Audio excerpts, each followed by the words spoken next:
Hello, and welcome to Dial the Gate, the Stargate Oral History Project. I'm David Reed. I have a special episode for you today. I have four Stargate fans who are also members of the United States, former members of the United States military. We cover four of the six branches in this episode. I'll explain why in a little bit. And I am thrilled to have them. These are a couple of them are new friends, and a couple are really old friends that go back a long way. And this is really something that I've been wanting to do for a while. Stargate would not have been what it was without the military, and I think it's important that we cover this. So we're going to spend some time getting to know them, focusing a little bit more on the Air Force, as that was the main vehicle through which stories were told. And you're going to get a little bit of insight from their perspective. Some of the things that the show got really right, some of the things that the show didn't get right, and learn more about their background, but also their background in relation to the show, and how it helped to influence them as people as well. None of these folks got into their branches because of Stargate, but it was also present in their minds, at least when the show was in production, when they were in, those who were at the same time that the show was running.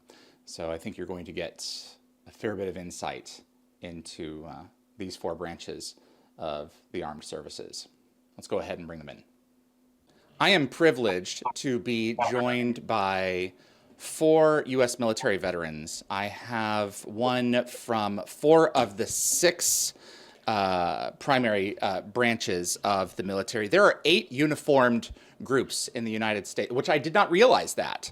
But I'm not including the Space Force or the Coast Guard, and I have friends in both. But I really wanted to include the ones that I thought at the time were much more likely to be involved at operations at Stargate Command in one way or another, and definitely with the case with the Marines and the Navy as well. They were instrumental in Stargate Continuum. So it felt appropriate in this situation to have this with these branches. And I'm thrilled to welcome Phil Hseh, Ryan Nixon, LuAnn Vondracek, and Nick Hooker to my channel. Thank you all for joining me for this very special episode. It means the world to have you guys. Some of you I've known for a while, others I've just met. And so I think that this is going to be a really good amalgam of folks from different age groups and different time frames in the military. And I hope to be able to cover a little bit of that. But the one thing that you all have in common is that you're Stargate fans, right? Right. Oh, yeah. All Absolutely. right. Yeah. Yepper. Phil, I know you the least, and I would like to start with you, if you don't mind. Yeah, Can you sure. tell me just give me a brief introduction of who you are, your rank, and where it was that you served, and what it was that you did.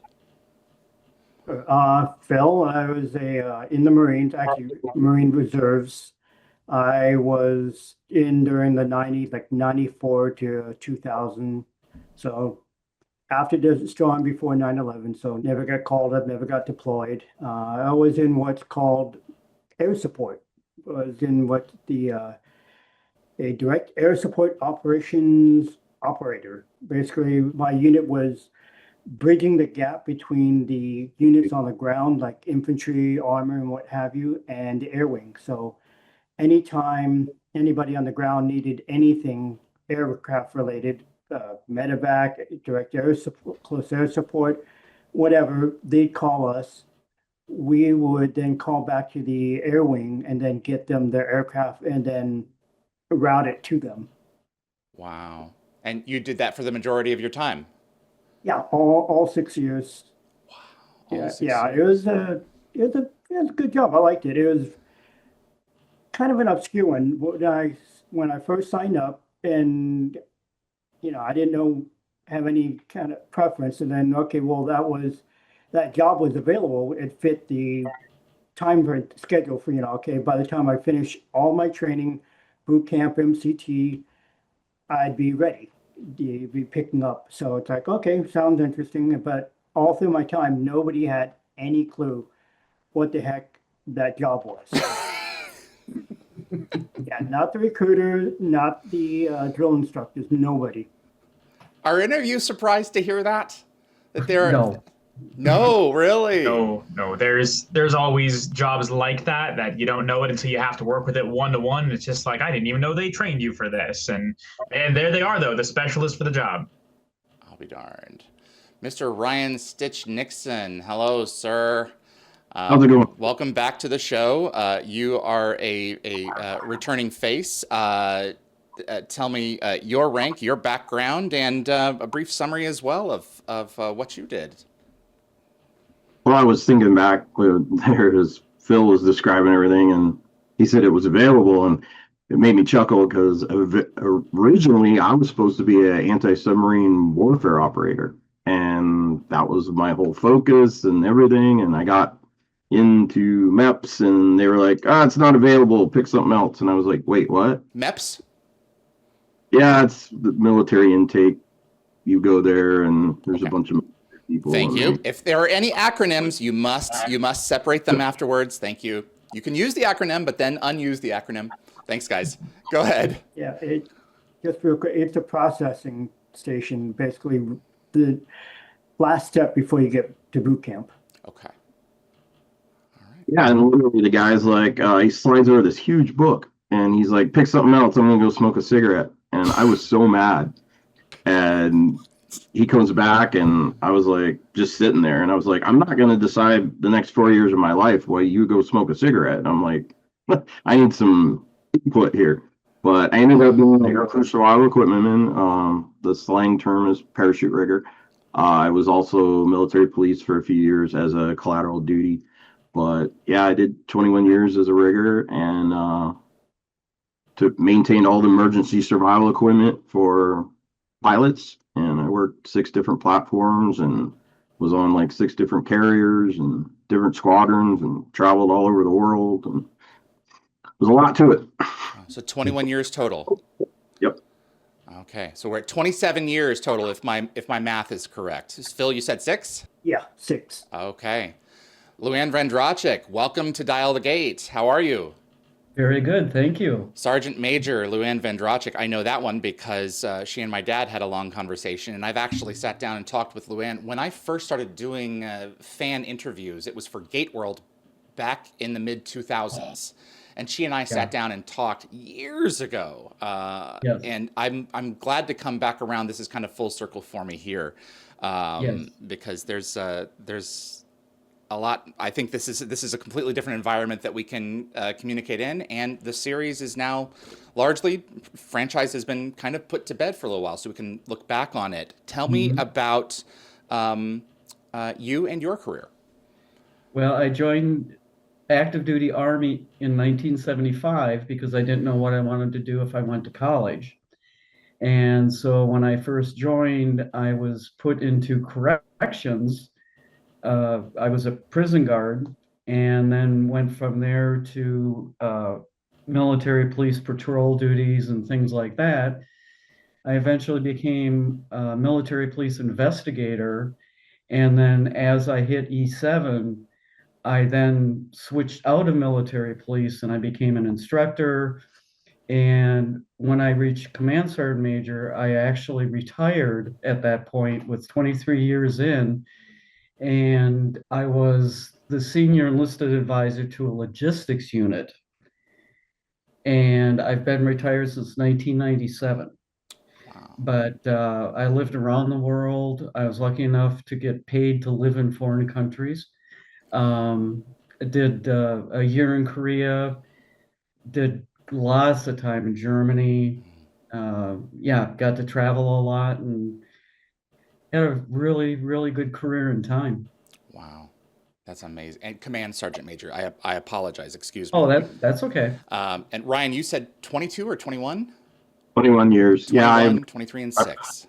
first class petty officer, which is a fixed. I did go up for chief 4 times. It was just so bottlenecked that they literally rated 1 to 3 per year, pretty much my whole career. And then about 2 years after I got out, they rated like 6. So I missed it by that much. But yeah, I was in from 1990 to 2010. I had a year of delayed entry, but because of the program I was in, they counted that for pay and time and all that. So it's a whole thing. Wow, this is a thrill for me to be able to share these stories with you guys. Nicholas Hooker, Hook, Hello. to his friends. How are you, buddy? Absolutely. Doing all right, David. Having a good one, and I'm excited for this too. He's my newest friend. We just met at Dragon Con a few weeks ago and got on like a house on fire, pretty much inseparable. I'm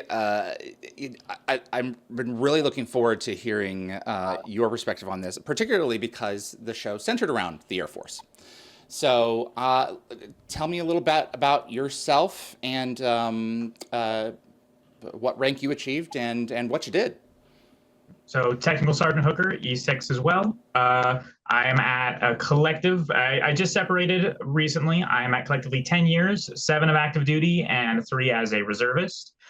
Currently actually still in talks with recruiters about maybe picking up the career again, pushing a little longer. I don't like I don't want to take the uniform off, and I don't want to let those collective years towards maybe a retirement or otherwise go to waste. So seeing what I can do with it. But I spent my entire active duty career on one duty station here in Texas. I have 2 full overseas deployments and a contingency deployment to Puerto Rico under my belt. I've seen Afghanistan, Djibouti, Africa, and I was what is referred to as an aerospace maintenance technician, or short form crew chief. I was simply to say, mechanic for C-130 Hercules. I know that plane better than I know my own house sometimes, and that is one detail that makes a great touch in any show or movie. You know, military vehicles get used in movies all the time. When I see it, it's like they're filming in my living room. It's just like, what? It's so uncanny sometimes. So Stargate does not actually utilize C-130's interior at any point. Just a few cutaway shots and like, oh yeah, we flew down to McMurdo. But beyond that, it's more seeing the uniforms and similar details on that is the longest connection that I've had to it. And don't leave out the C5 Galaxy. The C5 Galaxy, yes. So, and then I spent 3 years working on the C5 Galaxies for the reserves, just down out of the reserve unit in San Antonio. And yes, that does get used in Stargate more often because per O'Neill and General Hammond, a C5 is a big aircraft. You can move a gate with that. You know, kind of. I can't quote him directly. I don't have the show that memorized, but there's a few moments where it's like, C5, huh? And evidently a 747. So. And yeah, just use a 747 to bring a whole F302, you know, and Stargate and Gate all together. Does which bird do they jump out of in Watergate? With Marina Sirtis? I believe. You know what? I would actually have to check that with you. I don't have that off the top of my head. I'm seeing it. It's not a C-130. Okay. Because I'm pretty sure it's a civilian or it's something European. It was smaller. It's not a current service aircraft. I can tell you that much because I have been on every cargo aircraft to see that the current United States Air Force fields, at least in a public, you know, findable on Wikipedia kind of way. I'm sure that there's somebody who's like, oh yeah, this is ordered off somewhere, but no, they use something smaller for that. All right. Thank you all for being here, and thank you all for your service to our country. 60 years combined, and Kat of combined service. That's quite extraordinary. So from the bottom of my heart, thank you so much. I appreciate you guys. How far back does your love for Stargate go, and what's your favorite episode? Phil, can I start with you? Jeez. It goes back a way, not quite to the very beginning of the show. I actually caught it, started late, I think around season 6 or so. So it had already had moved to sci-fi by the time I got into it. And favorite episode, I can't remember the name, but I love the give me information. If you remember details, we'll figure it out. The time loop episode where Window of Opportunity. Yeah, that one. Yeah, I love that episode. Good stuff. Ryan? Stitch? Yeah, he stole my answer, but All right. There's only 350 episodes, folks. I mean, come on now. It was just so good. Like, If you had to pick another one, um, and how far back does your fandom go? 2005. I Okay. got really sick with the flu. I was home just binge watching Sci-Fi Channel, and it came on, and I went back to work and said something to a couple of the guys, and they're like, "You never watched that?" I'm like, "No, I hadn't." I'm like, and I literally went on eBay and I just started ordering every season. And by the time like I got it was the great big DVD one, Yep. and I was literally polishing a season like in like 2-3 days. Like, it was crazy. Oh, you inhaled it.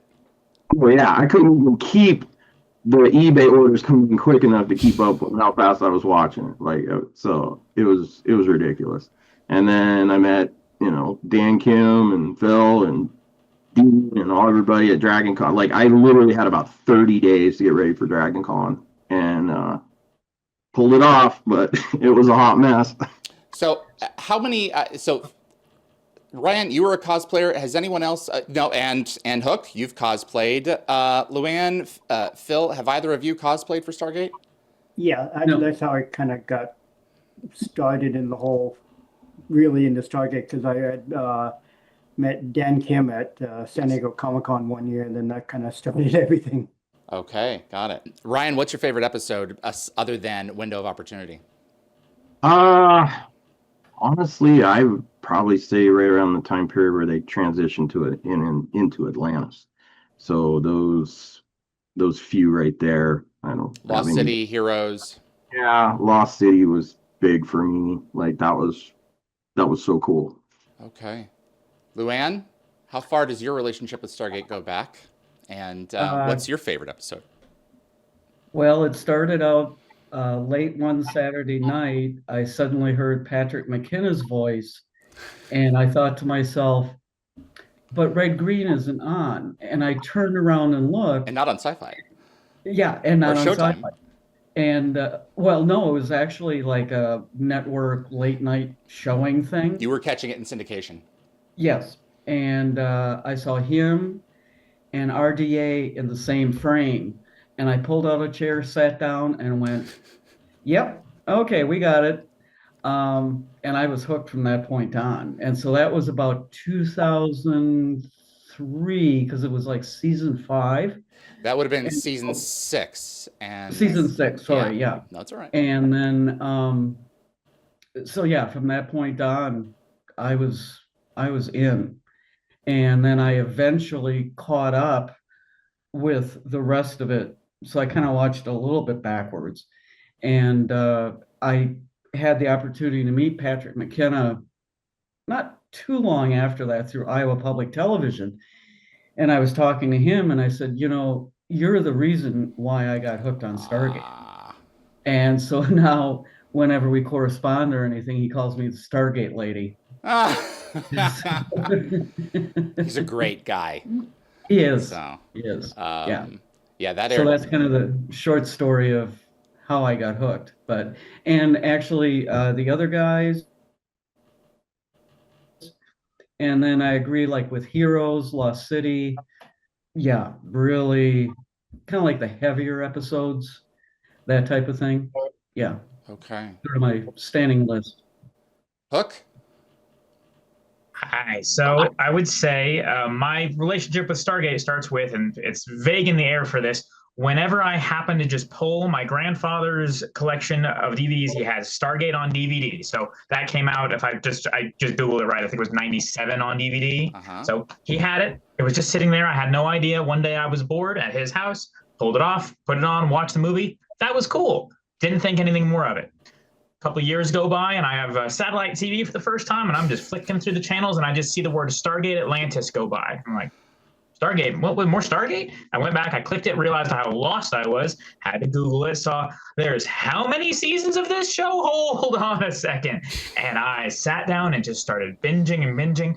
And no, I think I insisted on buying the first 2 seasons on DVD. And I've still got the whole collection in the other room as we just kept buying up the seasons. It's turned into Christmas presents and all that. And I'd say oh gosh, I probably started at 10 years old, and then it was everything. I mean, I was born in 93, so more or less the show was new when I was new. But once I found out it existed, I have absorbed every piece of content since.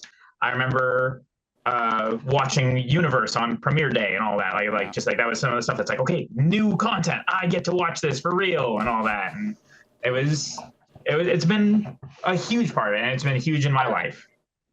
Which is your favorite episode? Oh gosh, it's funny that it's like Phil had his episode, and then it's like that was also Ryan's episode, and now I said, yeah, Lost City 1 and 2 is what I had in the back of my mind. It's because it is, it's big dramatic, sure, it introduces a lot, it's Cold Warriors, it's all that, but the battle over Antarctica is been stuck in my head ever since I first watched it. It's the reveal of a whole fleet of 302s, and you just don't beat that. I'd say that the only thing that might compare is first time getting to see an F-304 in action is the Daedalus or the BC-304? The 304s. I love that ship more than words can compare as far as science fiction goes. So the opening to Siege Part 3 was fantastic, especially with the reveal of that is it, yes. Of the Prometheus, it is Daedalus, the Daedalus flying underneath the camera into battle. Yeah, it's a great sequence, and it is my favorite Earthship design for sure. I appreciate Prometheus, but office building in space, man, and that was what James Robbins was told. They want function over form, and so they went with it for sure. And it only made sense, I suppose, at that point. I'm going to be moving into a little bit more of a free-for-all territory here. I want to know from each of you guys, really the meat and potatoes. I think one of the things that folks will be wanting to know from people who have experience in the military, what the show got right, really right, and what the show didn't. Because you can only catch so much. Things move down the production pipeline very fast, and they only had one or two liaisons at any given time. So some things will occasionally be missed. What are the most glaring for you guys? And after that breath, what is something that you appreciate that they went out of their way to get right? And that's for the floor. Well, and then I'm going to come after each of you. The biggest one, I think, is the literal Sergeant Major. I think he appeared in episode 1. Episode 1, pilot. Yeah. Yep. Okay, so Samuels? I don't know the name, but he was a literal Sergeant Major. He had Major's Oakleys on his shoulders, and then Sergeant stripes on his sleeves. It's the individual who climbs the treehouse to unretire Colonel O'Neill. Robert Wisden. It's very visible on screen. It's fully right there, and he comes, Colonel O'Neill, I'm retired. It's like in that moment you see it both, and you're like, that. So I can't. Do you blame costuming? Who do you blame for that? And the answer is, I mean, if you asked any military member who has made it too basic. If you're in basic training, it's one of the first things you learn, rank insignias and all that. Anyone from there all the way to retirement, anyone would be like, that is wrong. And it's like they just didn't ask for the first episode. They did not have that liaison. You're sure about that? Screening. They didn't have an Air Force liaison yet? Correction. No. It feels like they must have not. I cannot imagine any liaison ever letting that through. Okay.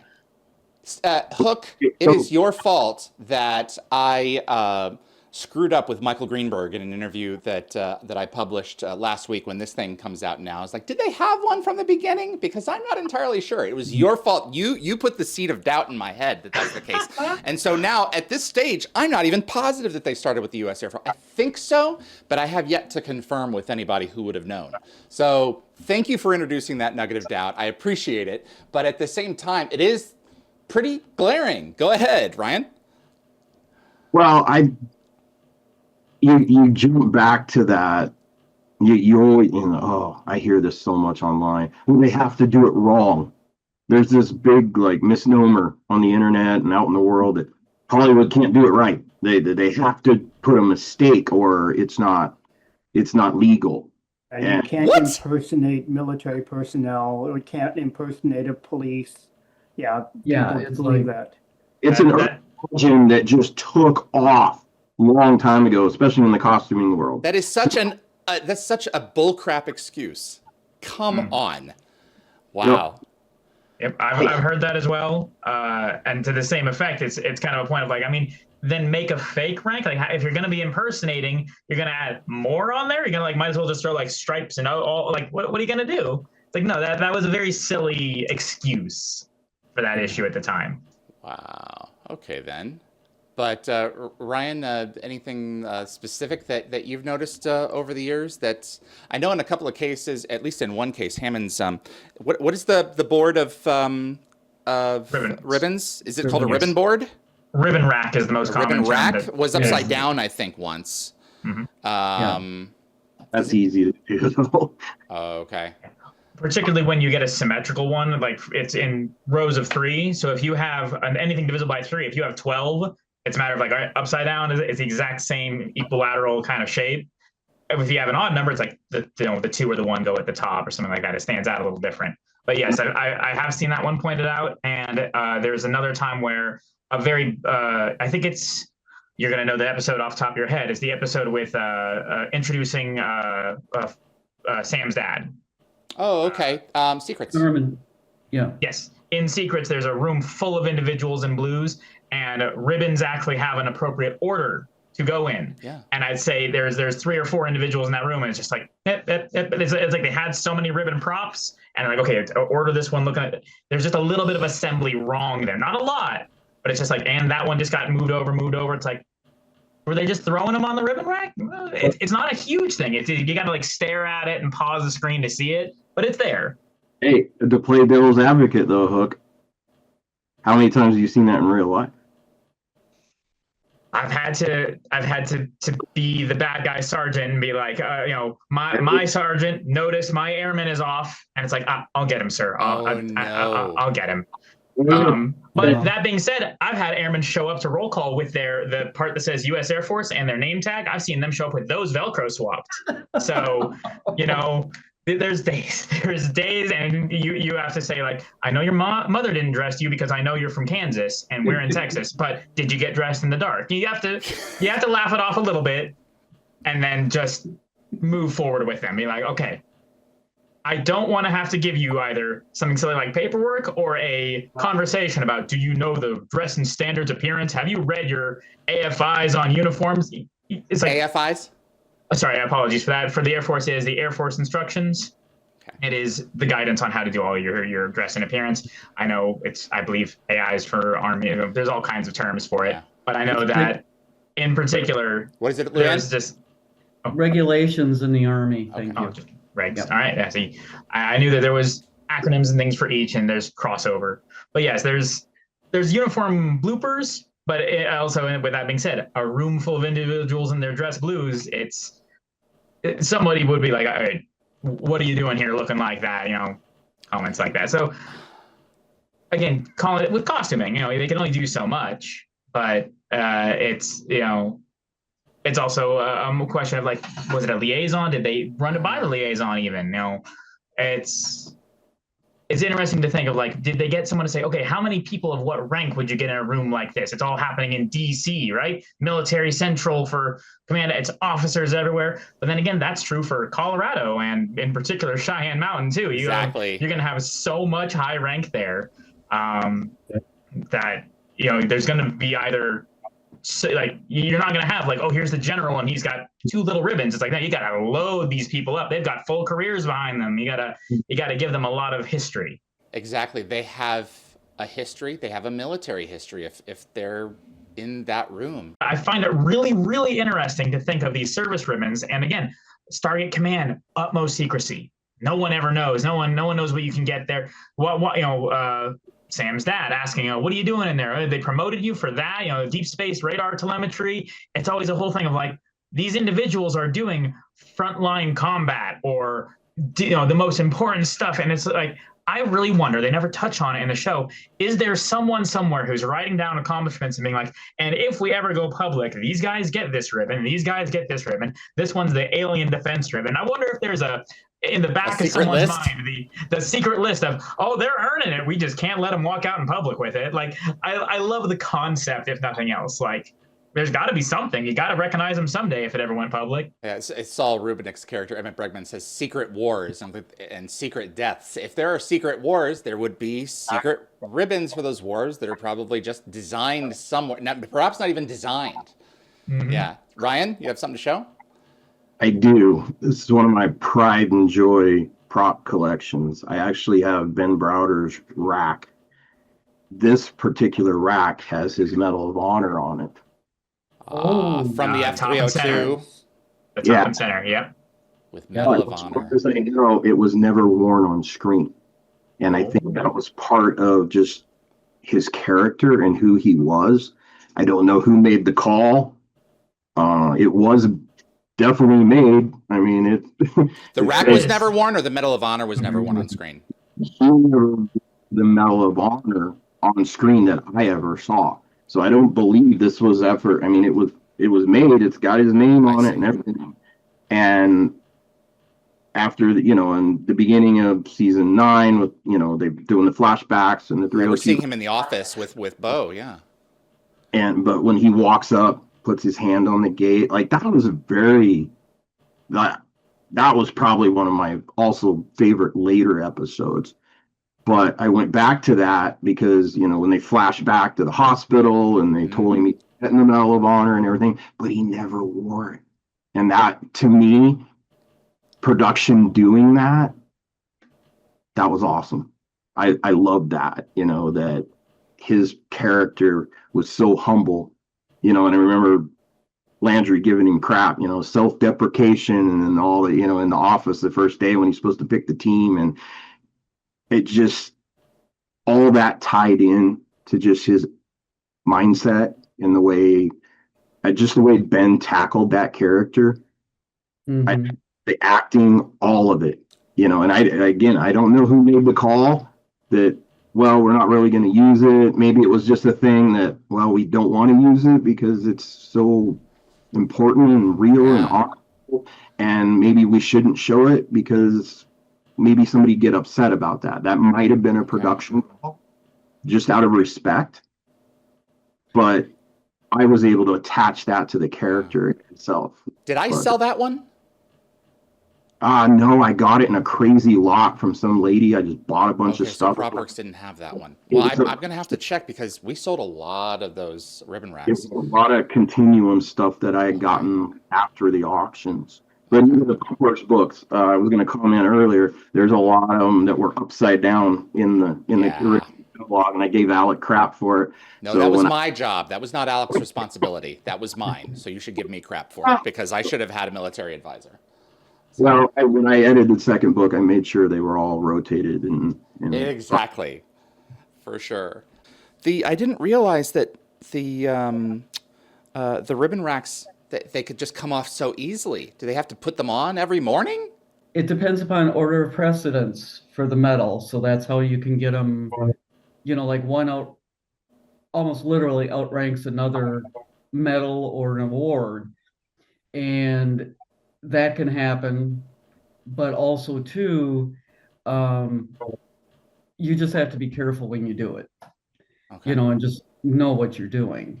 But yeah, for somebody else to catch that, especially somebody higher than you to catch you like that, if you're of a lower rank, it's kind of like, it's more than an oh shucks, it's could be something not serious, but it's a reflection of your attention to detail.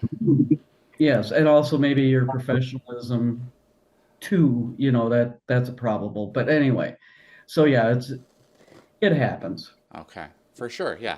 As I could see something like that, a repeated offense of that would eventually cause someone to be disciplined. I would think it's like, okay, this is something that you really should be getting right. You have to have a certain amount of attention to detail in order to be effective at your job. And if you can't get your uniform right, what else does that say about you? So, Yeah. Well, and something you might not realize, David, is every medal has a ribbon, but not every ribbon has a medal. So that's where the order of precedence can get mixed up, especially if people are moving them around and don't have a separate rack that they keep. I always kept two. When I did email my pictures in for you, you'll see me in my dress blues. So you'll see all my medals, but on the other side, I actually have ribbons. So those particular 4 that I wear don't actually have a medal. okay. Now, when they're combined into just the ribbon rack, then they're all intertwined. Wow. That's complicated. And you asking, do you have to take them on, put them off? What I think a lot of us did, at least a lot of in my unit, we just had entire separate boards that you just pre-assemble them, and you would remove the whole thing and pin a different one on for a different event. It's just like, just transfer that one over. And it's pretty rare to have, in my lower enlisted level of blues events, the occasional dining out with a commander event, things like that. Very rarely you would wear medals if you had earned them. It was mostly ribbons.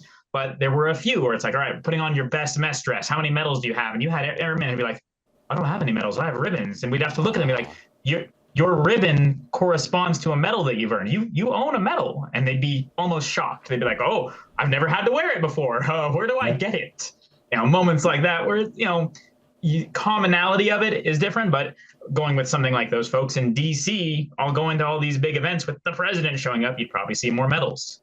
Oh, that makes a lot of sense. Phil, any feedback? Any you want to throw your cards into this? I was just gonna say, like, going to medals, where Hook was saying about, I didn't know, but I had one. Is it for every time there's a conflict, a war, the U.S. military as a whole issues out what's called a National Defense Medal.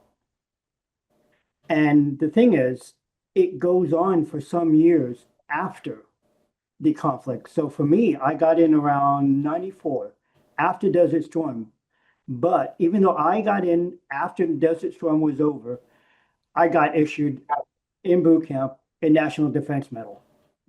Okay. And they kind of jokingly call it a fire watch ribbon, which is basically standing guard duty during the night in boot camp, because we didn't serve in Desert Storm, but we got awarded this medal. You were defending your post in wartime. Technically, but we were in boot camp. Okay. So we didn't see anything. We're not even actually fully trained yet, but we graduate boot camp, we get this little medal, and it was going on for a while. And so I remember, like, by the time I got to my unit and doing it for a couple of years or more, it was weird when we started getting new joins and we were wearing a uniform, a service or full dress uniform, and they had nothing but shooting badges. Like, whoa, that's weird. I know when I was in basic training, so I joined back in 1975, and the timeline is, so Vietnam was ending, kind of thing. And when I was in basic training, they actually gave us a National Defense Ribbon for Vietnam, and then ended up taking it back from us because then they discovered we were not in the proper timeline. So we were all wearing one, and then they took it back. And that was just like bizarre, but yeah. And then, the other thing too, I went on a mission with, when the Cuban refugees came over, we were deployed to Wisconsin, and we got the Humanitarian Service Medal, which not everybody has. So you always had to keep track of where that went, in the scheme of things. And yeah, so it's pretty interesting. But one thing I'd like to bring up, the one thing that impressed me about the show was how you could tell the actors wanted to do it right. And they did it. Now, granted, it's a television show, so we could also talk sometimes about the operational aspects of things weren't exactly, it was more television than everything else. but that the actors wanted to do it right. They didn't And- have to care as much as they did. Exactly, yes. And also, too, Don S. Davis, with him having been in service, he brought things to his character that obviously nobody else had. But I think he also had an influence on that too, by, presenting his character too. But even some of like the, I don't want to call it like military courtesy per se, but sometimes it got a little bit, you weren't exactly thrilled, but in the end, you knew what the intent was and how they brought it across. So, yeah, just a few of those other sort of things like that were a little different, but Okay. I can't. I've always my dad flew helicopters since Vietnam until about 2012 or 13, and everything from Hueys to R-22s and 44s and BK-117s, and he would always complain when we would watch TV, he would see a helicopter that he flew planes as well, but his focus was helicopters that did not make the sound that it was making on screen. And he's like, you know what? That bird, specifically the Hueys, it makes a very specific,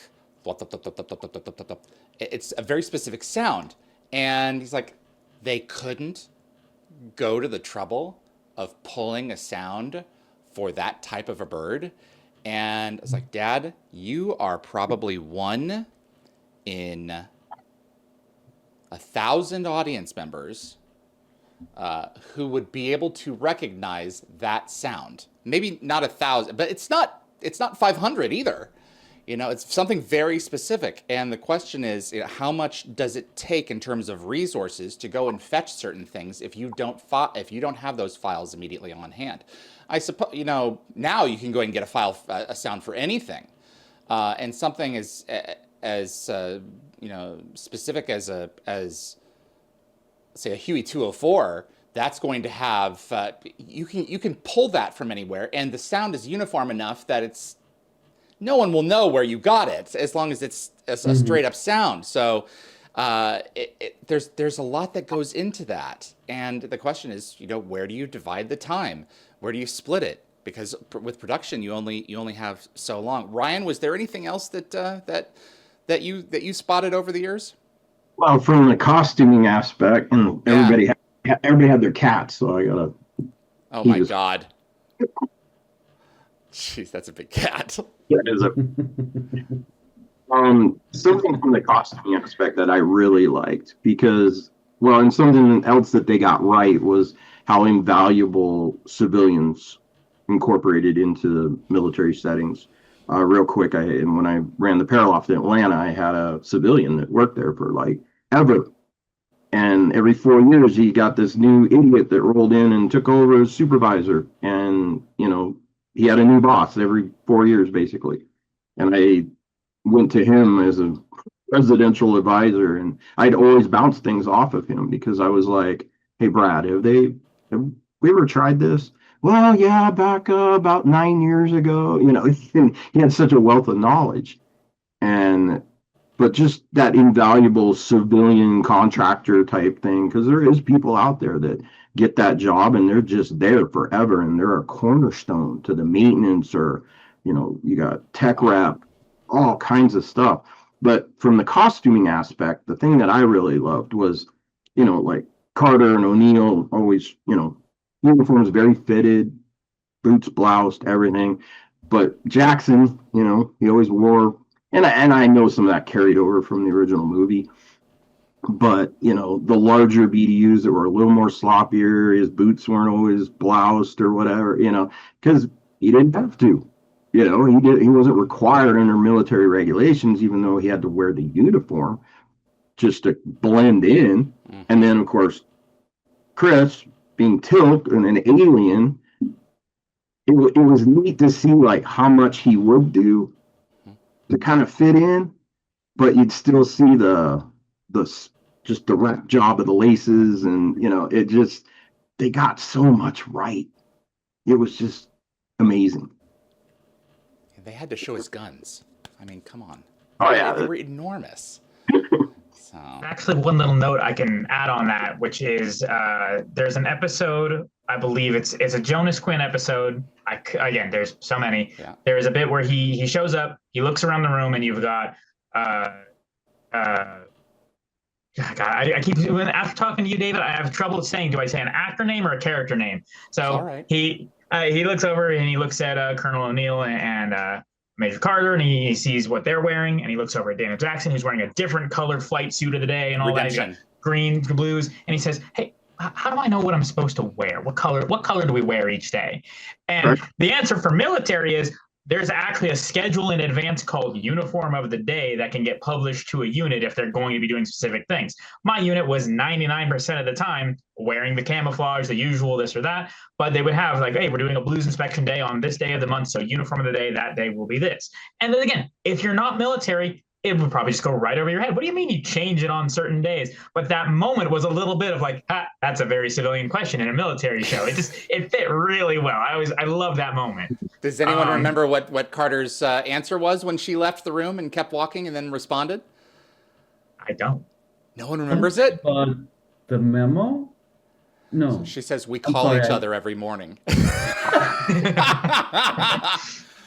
It's so funny. I loved it. That's good. LuAnn, was there anything that you noticed over the years that I know you specifically spoke about the actors wanting to make sure that everything was correct. Is there anything that stood out to you that was like, oh? Sometimes if you will, military courtesies were a little bit too friendly. And when somebody outranks you, you're supposed to show them, if you will, the proper respect. And I get that maybe because it was television, but that sometimes that kind of grated me a little bit, because it's also a thing of, you work for it, you earned it, you should be respected for it, kind of thing. And so, yes, occasionally that would kind of get my claws to come out, but yeah. And also the other thing was when Jack O'Neill was wearing his star finally, and to know that the Air Force gave him one in real life, to me, that was just kind of like big icing on a big cake, and that the Air Force thought enough of the show, but also him, because Jimmy Stewart was the only other one to ever be made an honorary general. And so, yes, that's it. So that was kind of like well, that was huge. Big, huge. I've heard members of production say that the Air Force told them that Stargate was their biggest recruitment tool for years. And I don't think that was their intention. I think that was the result. Like, people said that they watched that show and they're like, I want to be part of something big. Maybe we're not going to be going on other planets. And if we do, well, I know the other thing too is that the Air Force never seemed to, if you will, capitalize on Stargate like, the Navy did on Top Gun, that kind of thing. It was more people approaching it, because they enjoyed the show. It wasn't the Air Force going out and saying, hey, you want to be like Stargate kind of thing. It really worked for them, but they never actually officially came out and endorsed it, that sort of thing. So yeah, it was. I might be a case example of that one. I didn't think of Stargate when I went into my recruiter's office, but it wasn't until I was on my way to MEPS, I was like, I feel like there's a lot of Air Force in my brain already. A little after the fact, like, that's right. It's the branch that I like on TV already. I'm surprised that it took you that long for it to click, as much as you enjoyed the show. It was kind of a thing of, like, again, what occurs to me now in particular is that the show dresses up as the Air Force, but it doesn't actually apply much of modern, or again going back to when it was a thing. I've seen a few details that I was going to mention.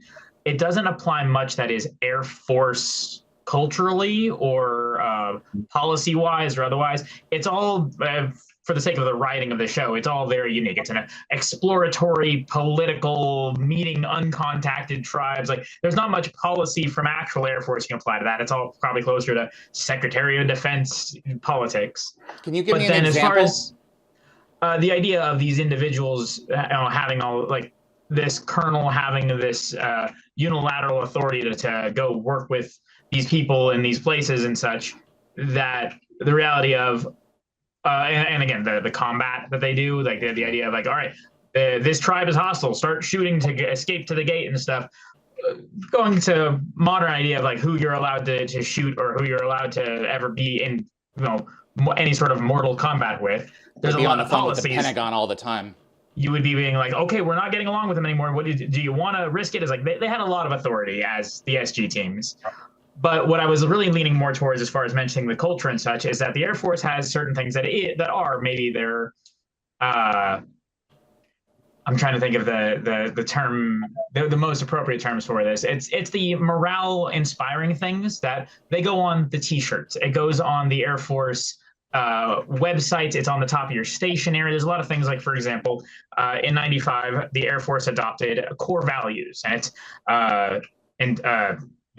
integrity first, service before self, excellence in all we do.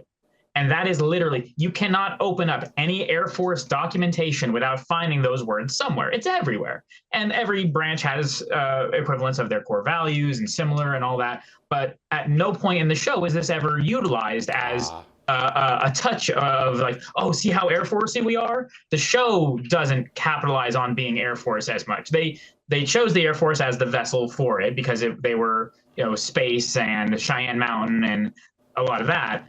But there's very few times where it's like, that's a little touch of the actual Air Force. You never have Landry drop some, line at a scummy major being like, whatever happened to integrity first? Like, they don't utilize real military cultural things that members in the military would recognize as television, I guess, tropes or anything. They don't try to manipulate it out that way. I would say what they do to get people to like, that you mentioned that it was a good recruiting tool on accident or otherwise. What they do is, I think it's just military core values in a way. It's integrity. It's like, we never leave a man behind. The amount of times that gets used in early seasons. We that's just not how things are done around here. A lot of that general high moral ground that is at least tried to be touted, it ends up being just like, you shouldn't have messed with the United States military. A few comments like that throughout the span of the show, compared to, again, more direct, like, let's go ahead and pull something from the handbook on how to be a United States airman or a Marine soldier, a sailor down the line. It's not like they're plucking that. It's like, okay, we got the uniforms, we have the bases, and we are allowed to keep using the toys and tools like the aircraft and the this and that. And then after that, we're just going to go with military culture as our theme for Stargate Command. Is how it felt to me always. It's not realistic. That was if we were going to go to what I would complain about. It's like, no, I don't think it doesn't feel real, because it is Hollywood, of course. But it's like they absolutely had the choice. They could have made it more real. They could have dug in, and I think they might have made the intentional decision not to. There was lots of resources to pull from, and they kind of said, like, we've got Stargate Command has a vibe to it. We don't need to start making it more militarized. It might have felt like propaganda at that point. It might have felt like they were turning the show into a recruiting tool, and they might have thought that would drive people away. It's not trying to be a war series, documentary, HBO. It's not. This is a science fiction show about these, bonded individuals on their, thing. I would say the most patriotic, I would say, the show tends to get is when there is leftovers of the episodes where China or Russia is getting involved, things like that, where you got to be like, well, we got to support our American allies, and America's not going to give up the gate. Other than that, it's not really all that much of a gung-ho stars and stripes kind of show. But David, didn't Didn't which one? Robert Cooper say something to you at one point about how what they submitted the scripts that sometimes the Air Force didn't have them like completely rewrite, but they would couch them on, you know, maybe that's not quite the way you want to say it. Um, The Air Force would get to yeah, read every script beforehand. I think right. to Hook's earlier point, the scripts are being written by civilians, and they're obviously wanting to produce a quality story first. And I think that in terms of making it not wanting to make it appear propagandized, I think is definitely there's a component there for sure.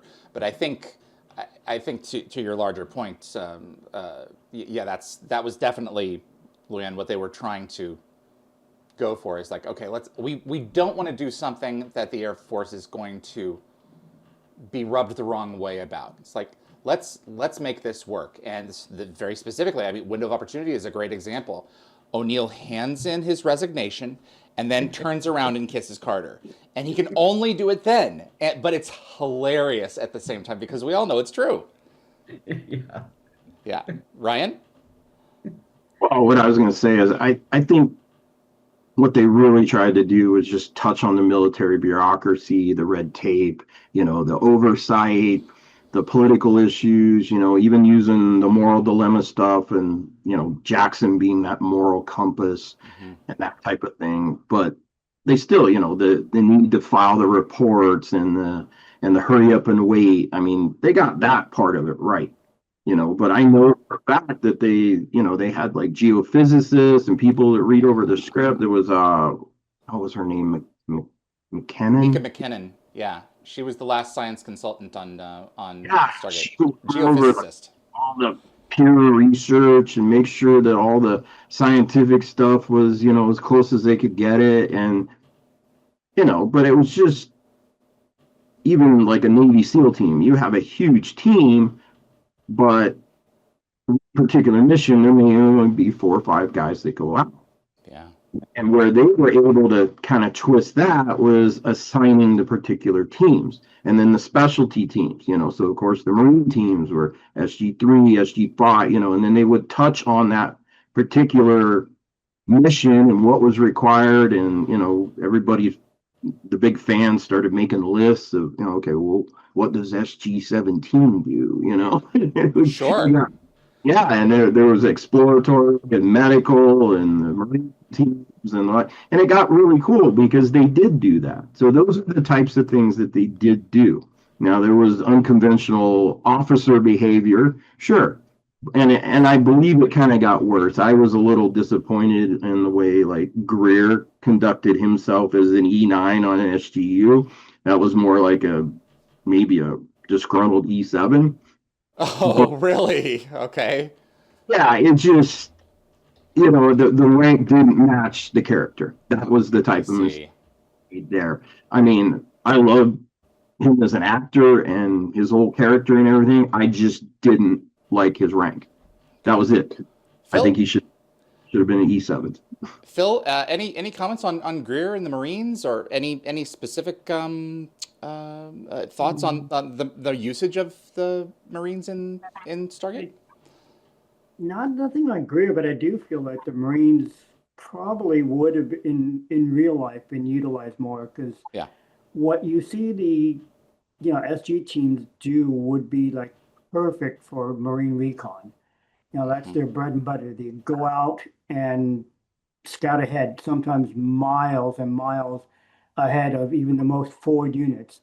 And to me that would be a recon job ideally. And also a minor nitpick would be is like I feel that after a while there would be greater involvement from the other branches.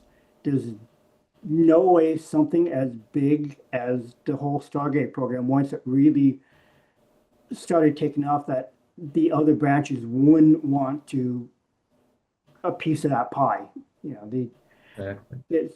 You see that throughout history. Anytime something happens, all the other branches want a piece of that pie. It's like Grenada, Panama, something happens, every branch Wow. wants to get involved. Sometimes If they to know the about it. detriment, yeah, sometimes to the detriment of the overall goal, the overall operation, but because oftentimes it's budget dollars on the line. They're going, okay, no, we have to. Well, this is really a Navy operation. Air Force doesn't need to be involved. No, we, the Air Force, want to be involved, and that kind of thing. And I think that, with something like the Stargate program, the other branches would be just inching in, going, hey, we, either saying we want to act a bigger role, or eventually saying it can't be under just the Air Force, make it a joint command. So all the branches have personnel in there, and command of the SGC would rotate between the branches every so many years. Interesting. Yeah, that was one thing I did kind of miss the Army in Stargate. Yeah, I think that they would have I had a really function did, there. because it was like, okay, where are we? And I kept kind of waiting, because there were places where they could have, if you will, dropped them in. And so, yeah, so the other three on here, you guys had a good time, but we were just kind of sitting back, I guess. But yeah. Well, the Army did make a brief appearance in one of the later seasons, 9 or 10. You can see them because they're wearing the UCP. So they're very recognizable. Is that in Yeah. Fourth Horseman by any chance when they're on Earth, or are you talking at SGC? No, I think it was off-world somewhere. Really? Yeah, they're wearing that What? gray digital camouflage that the Army eventually got rid of. Are you talking about Atlantis, like with there, because there was I think by season 2 I'm thinking of there was a gray There was a gray digital on Atlantis, but it wasn't what's UCP or the Army Universal Camouflage Pun. No, it was definitely Stargate. Like I said, one of the later episodes, and I think they were pretty sure they're off-world. I distinctly remember that. Okay. So I can actually pitch in a little thing. I don't have an episode specific, but I know throughout the span of the show, I can actually hear in my head Colonel O'Neill referring to another SG team leader and having a whole thing of like, some comment like, oh, that's that Marine mentality or something like that. There are times that there are teams that are blended or having other branch members. Oh, SG3 is a Marine branch. There's SG3, but there's other times too. But at a certain point in the show, it became the SGC uniform a lot of the time, and you really drop a lot of the uniform premise of being able to identify anything. They don't wear U.S. Air Force on a patch anymore. It just becomes you're an SGC member. Where did you get plucked from? This branch, that branch. It happens, plenty with the expeditionary group to Atlantis, and then the university, and Icarus and all that. But I would say one thing that going with what they should have utilized, modern Air Force, and I'm from what I know of my history of prior Air Force, at the time of the original filming and creation of the show, does not have that many combat roles. Most of them are very specialized. The primary firearms using thing is our security forces. It's meant for base defense and all that, and sometimes they help with convoys in modern times. But in general, the idea of so many expeditionary teams being led by, what our special forces were in the Air Force. It's we're going to send our combat controllers and our special weather and radio men, all these. Yeah, they're tough guys, but it's like, I'm pretty sure more of these teams would be led by SEALs, Marines, and Rangers. Like it would be all three of the other branches with some of those front top guys. And then maybe if you need these Air Force, if it's maybe, this Air Force colonel is specialized in, the gate technology or satellites or something, and that's why we need him out there for the alien tech, then yeah, he's a team member. But I really think that it's maybe it was always in my head a little unrealistic, thinking of this many high-ranking Air Force colonels and so ready to go take an M16 and a P90 through the gate. This many dudes on that kind of level. I actually did not believe that when I watched it. I still think I think it's a little oversight to consider so much Air Force frontline boots on the ground combat.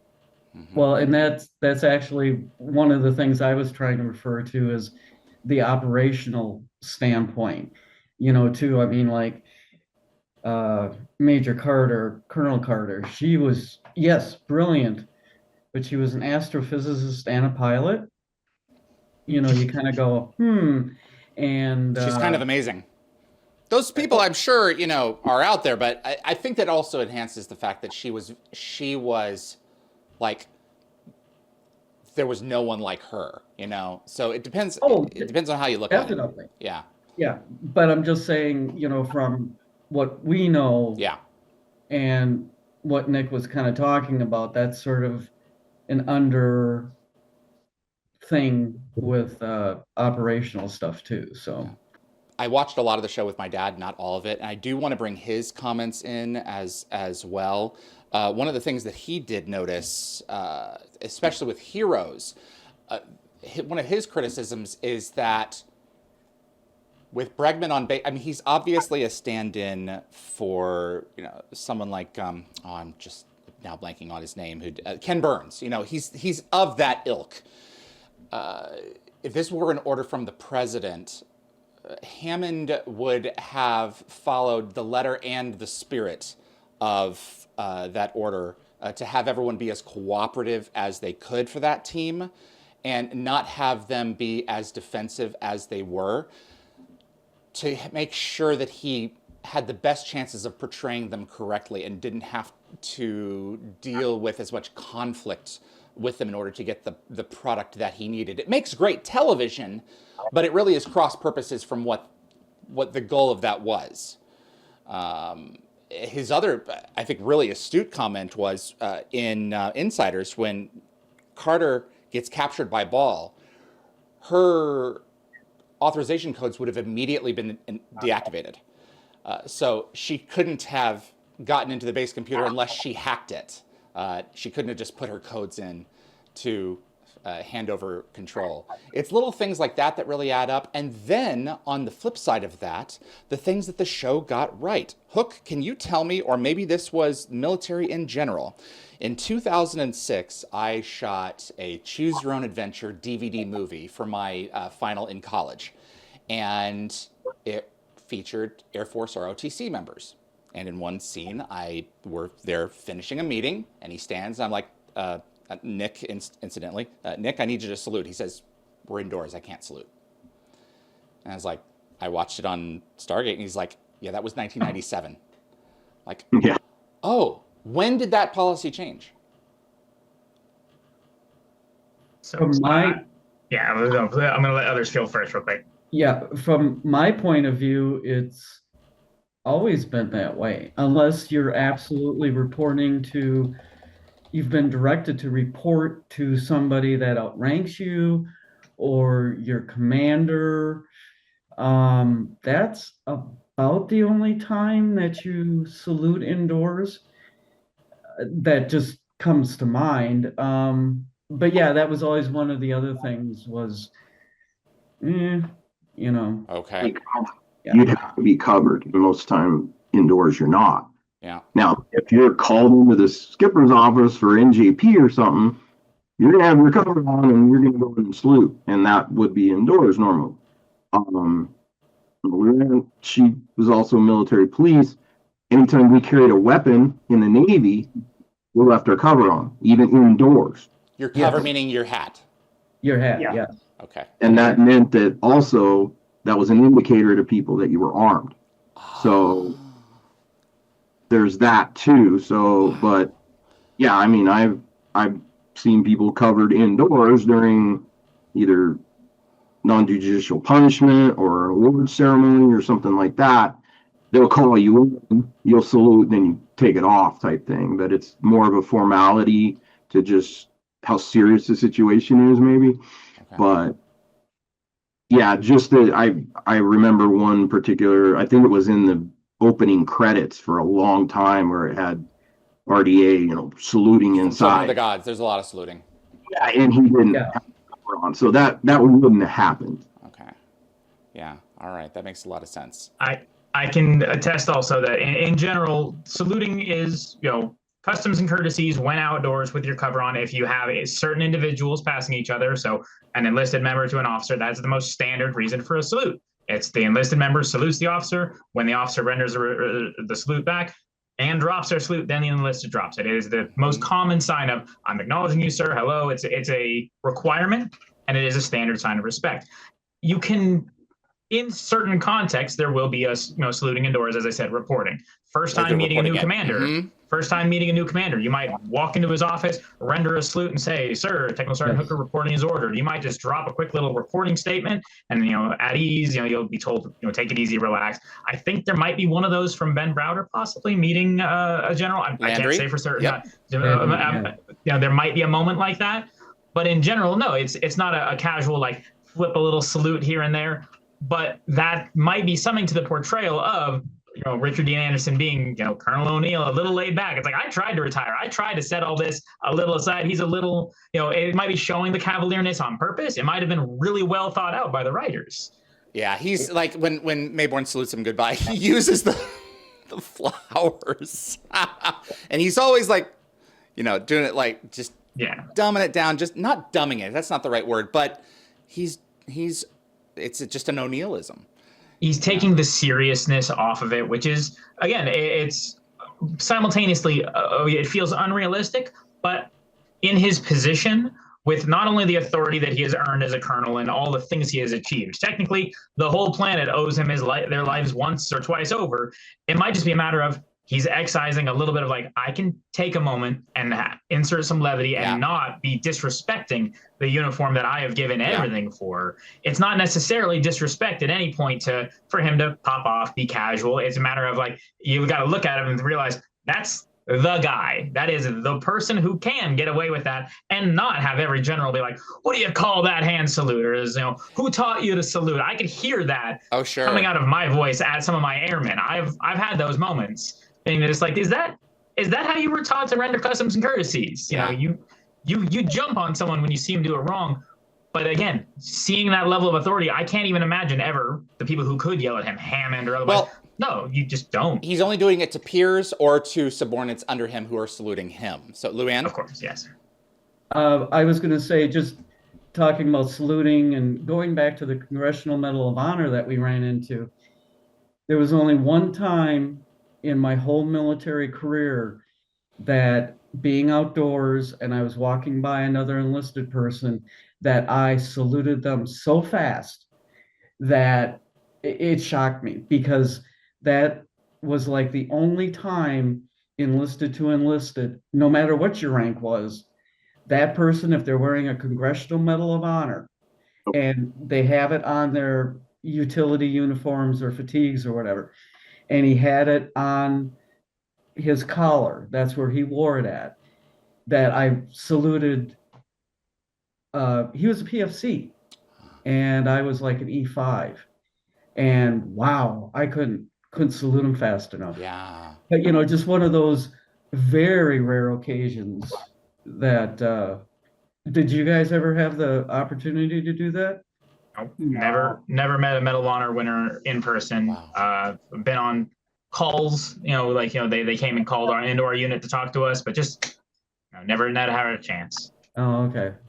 Yeah, the only time I ever saw one was one time somebody was speaking when I was in college, but that's before I joined the Marines.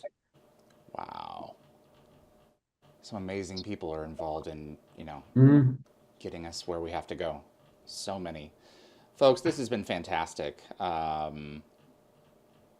I get the feeling we could do this for another hour if we just kept yammering. So if this episode does well and you want to do a part two. Do you want to do a part two? Well, people are going to cry, shenanigans. Where's Space Force and Coast Guard? And we may have to do that if I can get folks in. But this has been terrific. Is there anything else that we need to cover or acknowledge before we let each other go?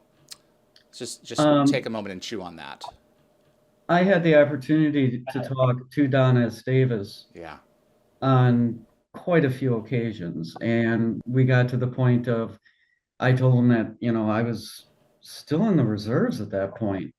And so we got talking about this and that and the other thing. And when my partner Mike first met Don S. Davis, we were at a convention, which David and I have attended many together. Mm. And Don told us a story about Ruby on stage and what she meant to him, et cetera, et cetera, et cetera.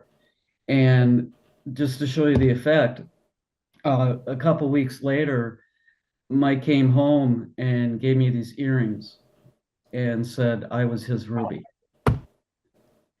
And just, what can you say? So, and that's why I'm wearing the earrings to honor Donis Davis. That's a great memory. No, yeah, absolutely. Ryan, you spoke about. We had an episode which covered it. Can you briefly summarize your experience with Amanda? Oh wow, that's a whole episode in itself. We did it already. Yeah. That was just crazy. Like, I'll never forget that. March 26, 2006. Yeah, I just got the crazy idea. Like, I had a wallpaper like this on my computer at work, and I just cracked a joke one day because somebody was talking about me re-enlisting, and I was getting ready to go to Vancouver in a few months and have my tickets and everything. And I just got this wild idea that trying to re-enlist in the gate room. And then I ended up reaching out to her, and of course, the wonderful Cynthia that helped me. Cynthia Simon. She Miss was, you, Cynthia. yeah, she was amazing, and it wouldn't happen without her. Absolutely wouldn't happen. And Amanda was overseas filming something, and she got back, and she worked it all out, and things kind of got moved around and whatever. Unfortunately, the gate room thing didn't happen, but that was no fault of production or Amanda or anybody involved in that aspect. But yeah, and then Commander May, my maintenance material control officer, volunteering on his own dime to fly from New Orleans to Vancouver, BC, get a rental car, get his own hotel, spent one night, turned around and flew back home just so he could actually sign the paperwork and make it legit. And it was, there was a lot of people there, and there was a lot of tension in that room that day, but it was one of the greatest days of my life. It was just to have her swear me in and do the whole thing. And of course, Commander May playing the joke on her and handing her the oath and telling her to memorize it real quick. And she was absolutely panicking. And it was like, I'm just kidding you. And she's like, oh my God. She would have had it memorized in advance had you asked her to. Oh, probably, but I didn't care about any Absolutely. of that. Just to give her the shadow box and everything. We flew the flag over the base in Atlanta on her daughter's birthday, and incorporating my rank and her rank. Like, I put a lot into that box, but I saw her years later, and immediately the first thing out of her mouth, I still have your box thing. It's on my wall in my office. It literally hangs in her house somewhere. So, Phil, I'd like to exit all of you with asking you this: how has your time in the service made you better, a better person? Phil, can you start us off with that? That's a tough one because I feel because I was only did 6 as as only as a 6, Phil. reservist. Oh my gosh! But still, it's Yeah, I don't know. It's hard to say. I guess it just made me, more of a determined person at times. If it comes down to something, things are kind of tough. Whether physical, mental. It's just like, okay, just dig down and just work through it. Just suck it up and just power through it. Kind of that Marine, boot camp mentality. It's like things are hurting, just too bad. You just work through it.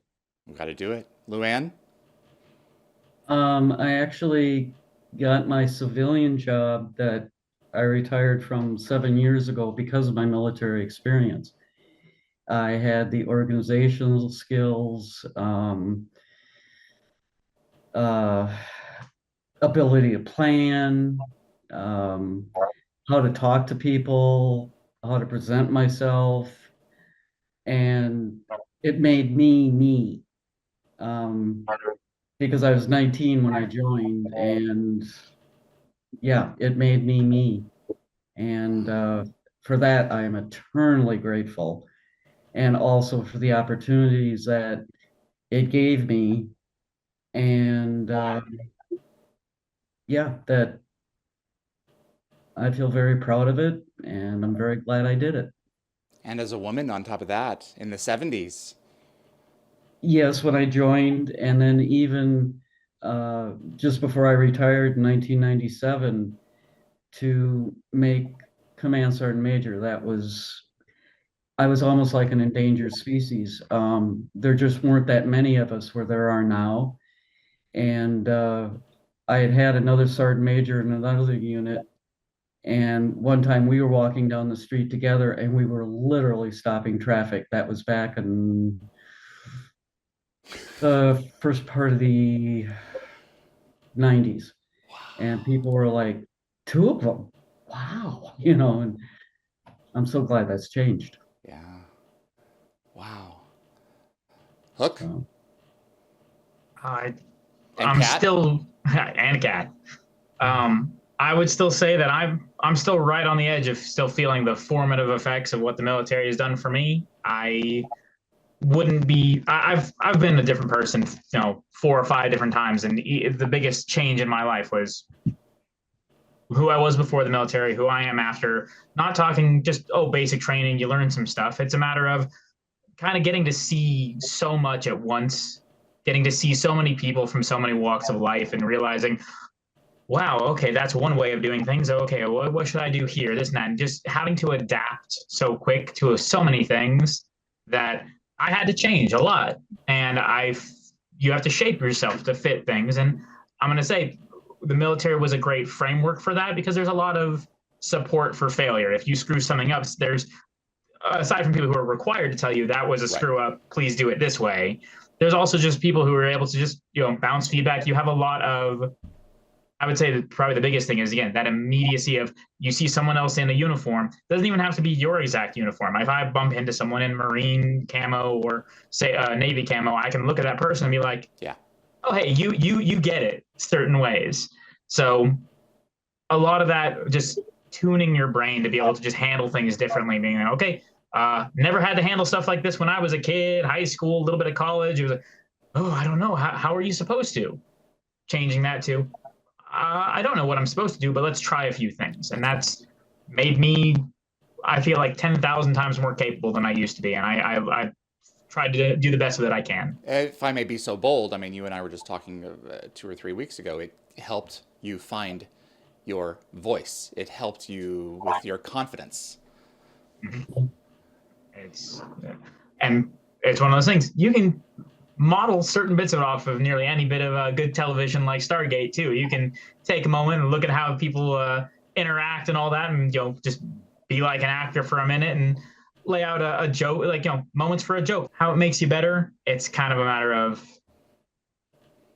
again, finding comfort in yourself.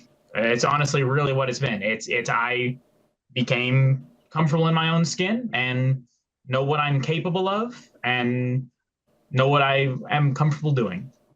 There you go. Stitch?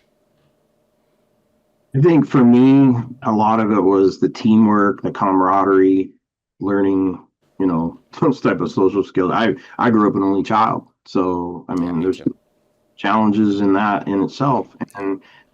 But I've made lifelong friends. I still have a friend. We worked together. My second tour, it was his first, 94 to 98.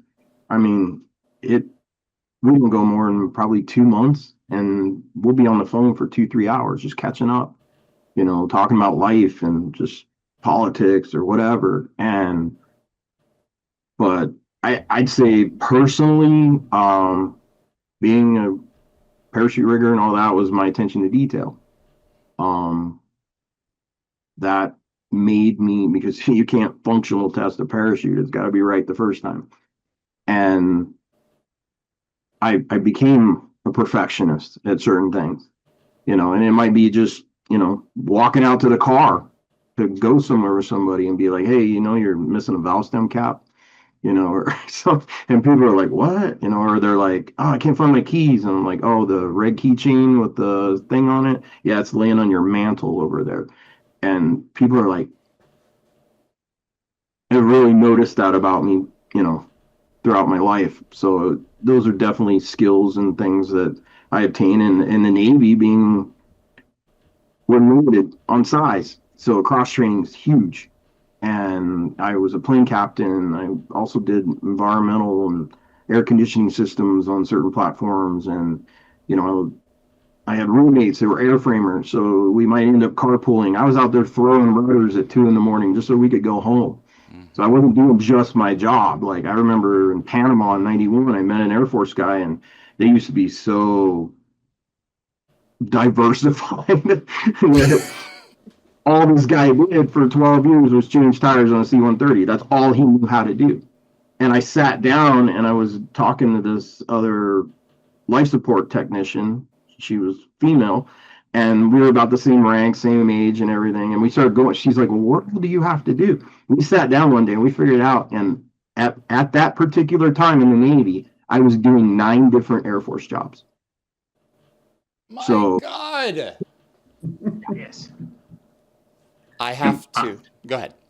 No, I was gonna say I believe that fits even in modern times, and just as an interesting detail, they're prototyping a new way of doing things now, and they've taken all those jobs and been like, all right, let's try doing this. Yeah, they're trying to throwing people in the end, but they're throwing people in the deep end now, and there's all kinds of talk, and it's like, I mean, the other branches have been doing it. Surely we can manage, and it's going to be interesting to hear how that goes. And then AI is going to do it next. I have to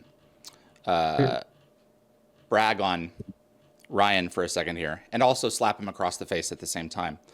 Ryan and I share a couple of characteristics.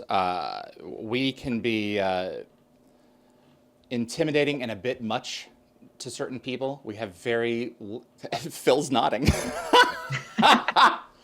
Phil's been me a long time. We have we have loud personalities. And I actually had a friend who was like, David, I love you, but I can only take you about once a month. It's been 20 years, granted. But Ryan, I was talking with when I made the announcement that Cliff Simon died, and he knows, my first phone call was from Ryan Nixon. And I had a very awful experience recording that. I was first fine, calm, and collected, but I'd only known for about half an hour, and I'd run home to publish this thing once I had confirmed it. And I lost it on screen. And it's not up for 10 minutes. And I had put my phone down. I come back to it. There's a voicemail from Ryan. And Ryan's bawling on the other end. And he said... I don't know what to tell you other than that was really cool, through his tears. And it's like, I can only name a certain number of people in my life who are like that, and it's not the only. We aren't extremely close. And at the same time, I came across someone a few years later who had contention with you about something, and at the end of that train of thought, she was like, then I had to go and do this over here. And he was the first. It was a crisis situation. It was something that they needed a lot of help and didn't really know where to turn. And you were right there to help them. And she was like, when the chips are down, he's the one who came to my rescue. And it's that kind of spirit that I recognize is so emblematic of the forces. It is a service-minded ethic, and thank you. I think that's there's a little bit of that in each of you. You're part of a larger organization that encourages you to be a better person the next day you wake up, and they're by no means perfect, just like us. But I think we are better for having participated in them. And a part of me will always be disappointed in myself for not having served. Man, from the bottom of my heart, thank you all for contributing today and sharing a piece of your stories. Because Stargate would not be what it was without the involvement of the U.S. Armed Forces. It is one of those things that is so intrinsic about it that makes it so welcoming into our homes, where it's like, these are people that when the chips are truly down, when people are running away from a problem, these people are going in. And there's something that's true to the human spirit about that as well.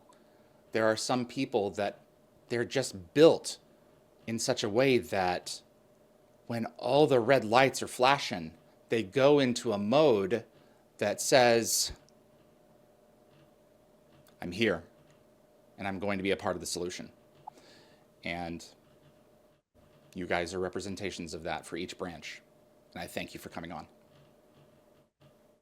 Been a pleasure. Thank you for having us, David. Thank you. Yeah. Yeah, this was Great. fun. Had a good time. Yeah, this was very, very good, David. And it was also nice meeting the three of you. Of course, absolutely. And Likewise. hopefully we all come together again sometime. My thanks to Phil, Ryan, LuAnn, and Nick for sharing their stories and their insight with us today. My name is David Reed. You're watching the Stargate Oral History Project. Thank you to all who serve to protect those they love, and for those who go willingly. My own father was drafted into the Vietnam War. He retired a major. I'd also like to take a moment to recognize some of the other members of my family who served in the United States military. Believe it or not, there are several missing. My mother's brother, Tom Jones, actually volunteered to go to Vietnam. Some of these folks have some interesting stories. My Uncle Garland jumped from the West Virginia as it sank into Pearl Harbor. If you have any veterans in your own family, if you were a veteran yourself, would you do me a favor and share your thoughts in the comments below? I'd really like to read them. Point of fact, there was actually a very large presence of the U.S. Army in one particular episode of Stargate SG-1 and a little bit of Lost City. Inauguration, James McDaniel played Francis Maynard, four-star general and chairman of the Joint Chiefs of Staff under the Hseh administration in Inauguration. And I did not want to miss pointing that out here, that he was definitely representing the U.S. Army in that role. So that was a big deal for me to go and remember that in hindsight. So, LuAnn, we were represented a little bit. And my family does watch the Army-Navy game every year. And sorry, Ryan, but go Army, beat Navy. If you enjoyed this episode and you want to see more content like this on YouTube, please click the like button. It does help with the show and will continue to help us grow our audience. Please also consider sharing this video with a Stargate friend. And if you want to get notified about future episodes, click subscribe. And giving the bell icon a click will notify you the moment a new video drops, and you'll get my notifications of any last-minute guest changes. And clips from this episode will be released over the course of the next few months on Dial the Gate's YouTube page. We have a number of shows still coming up for you in the latter half of Season 5. We're trucking along. I'm really proud of the work that we have done this season. We've got a little bit further to go, and we'll see what's in store. I'm planning on running at least through October, perhaps November. We'll see the momentum as we get later on into the season. My name is David Reed for Dial the Gate. I appreciate you tuning in, and I will see you on the other side.